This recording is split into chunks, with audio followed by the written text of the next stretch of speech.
প্রযোজক ইকবালের সঙ্গে সম্পর্ক অবনতি হওয়ার পেছনে শাকিব খানকে নিয়ে নির্মাতার বাজে মন্তব্যের বিষয় তুলে ধরে বুবলি বলেন, আমার পরিবার বলেন, সহশিল্পী বলেন, স্বামী বলেন এবং সব সম্পর্কের ঊর্ধ্বে আমার সন্তানের বাবা বলেন, তাকে নিয়ে যদি কোনো ব্যক্তি অসম্মানজনক কোনো মন্তব্য করেন আমি অবশ্যই সে ব্যক্তিকে এড়িয়ে চলব।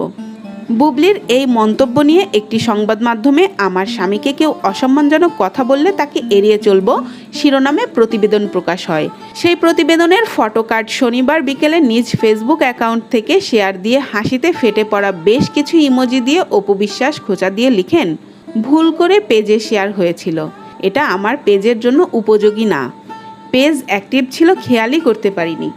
মূলত বুবলির এই মন্তব্যের সংবাদটি প্রথমে নিজ ফেসবুক পেজে শেয়ার করেছিলেন অপু, পরে সেখান থেকে ডিলিট দিয়ে নিজের ব্যক্তিগত অ্যাকাউন্টে শেয়ার করেন তিনি।